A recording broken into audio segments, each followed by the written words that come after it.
अगर आप प्रोप्राइटरशिप पर जीएसटी रजिस्ट्रेशन लेना चाहते हैं और आपको कंफ्यूजन है कि इसमें डॉक्यूमेंट्स क्या क्या लगेंगे, तो आज आपकी ये कंफ्यूजन दूर होने वाली है, क्योंकि यहाँ पर बताया जाएगा एक प्रोप्राइटर अपना जीएसटी नंबर अप्लाई करता है तो उसको क्या डॉक्यूमेंट्स लगेंगे और किस टाइप के एरर्स डॉक्यूमेंट्स में नहीं होना चाहिए। प्रोप्राइटर एक नेचुरल पर्सन होता है, जैसे कि राम, श्याम, मैं और आप, इस टाइप से एक नेचुरल पर्सन की बात की जाएगी। यानी कि एक natural person GST registration apply करता है, उसमें सबसे पहले जो डॉक्यूमेंट्स की रिक्वायरमेंट होगी वो पैन नंबर की। सब पैन नंबर एक मोस्ट इंपोर्टेंट डॉक्यूमेंट्स है, क्योंकि इसमें आपके फाइनेंस से रिलेटेड डिटेल्स होती है, जैसे कि आपकी सेल होगी, परचेस होगी, आपका टीडीएस टीसीएस होगा, या आपने शेयर मार्केट में इन्वेस्ट किया है तो उस शेयर्स की यहाँ पर डिटेल्स सभी मेंशन होगी। और भी काफी डिटेल्स है जो यहाँ पर मेंशन हो। सर इसके बाद में सेकंड इंपॉर्टेंट डॉक्यूमेंट्स आता है आपका आधार कार्ड। सर आधार कार्ड में आपको दो बातें बहुत ध्यान रखना है।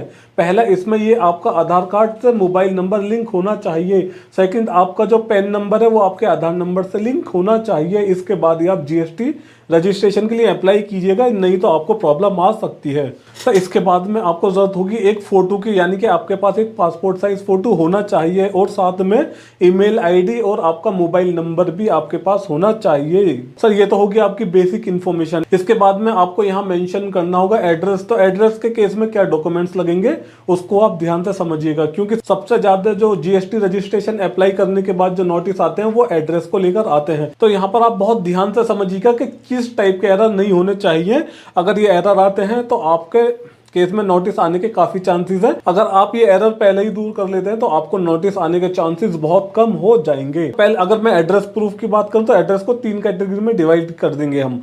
पहला आएगा रेंटेड, सेकंड आएगा ऑन प्रॉपर्टी और थर्ड आएगा पेरेंट्स की प्रॉपर्टी। यानी कि आप जो रजिस्ट्रेशन ले रहे हैं तो जहां पे आप बिजनेस स्टार्ट करेंगे वो प्रॉपर्टी रेंटेड है, तो उसके केस में आपको चाहिएगा रेंट एग्रीमेंट, इलेक्ट्रिसिटी बिल और एनओसी, और साथ में आपको चाहिएगा ओनर का आधार कार्ड। सर यहाँ जनरली न्यू रजिस्ट्रेशन के केस में नोटिस दिया जाता है जिसमें जीएसटी ऑफिसर आधार कार्ड भी मांग लेता है ओनर का, तो इसलिए हम पहले से ही तैयार रखेंगे आधार कार्ड ओनर का। अगर सर इसमें हम सेकंड टाइप की बात करें तो इसमें आता है ऑन प्रॉपर्टी।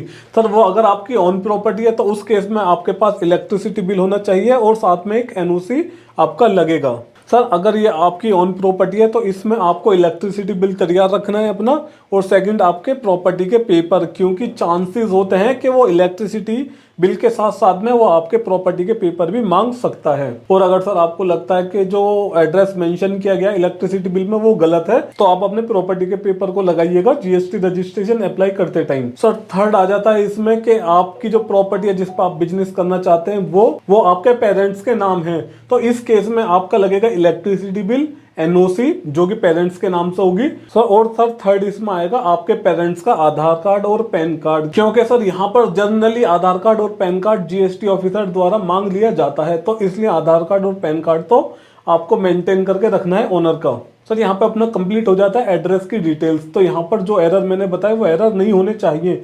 और इसमें सर एक पॉइंट और कवर कर लीजिए, सर जब आप रेंट एग्रीमेंट बनवाए तो उस टाइम पर ओनर का आधार नंबर या पैन नंबर आप मेंशन कर दीजिएगा। अगर ये पॉसिबल नहीं है तो ओनर का मोबाइल नंबर वहां मेंशन कर दीजिए। इससे सर आपके चांसेस बहुत कम हो जाएंगे नोटिस आने के। सर यहाँ पे हमें अदर डिटेल्स की भी रिक्वायरमेंट होगी, जैसे कि कंपनी का नाम। कंपनी का नाम चाहे तो आप अपने नाम से रख सकते हैं, चाहे तो आप कोई कंपनी का नाम रख सकते हैं। जैसा कि मैं यहाँ पे एक एग्जांपल लेता हूँ, एक पर्सन के लिए, एक पर्सन का नाम है रजत दुबे, तो वो चाहे तो रजत दुबे के नाम से जीएसटी रजिस्ट्रेशन ले सकता है या अपना अलग कंपनी का नाम रख सकता है। अलग कंपनी का नाम मींस जैसे कि रजत दुबे की मैं बात करूं वो शॉर्ट करता है आर दुबे का डी, तो आर डी ट्रेडिंग कंपनी, इस टाइप से वो कंपनी का नाम रख सकता है, या आर डी इंफोटेक हो गया या अदर इस टाइप के नाम वो रख सकता है।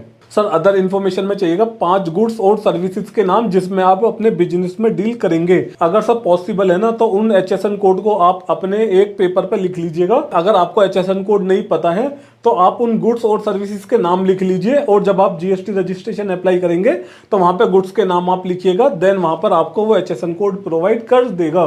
तो सर वहां पर आपको देखना है कि किस एचएसएन कोड में आपका गुड्स या सर्विसेज फिट होती है, तो उस एचएसएन कोड को आप लेकर अपना जीएसटी रजिस्ट्रेशन अप्लाई कर सकते हैं।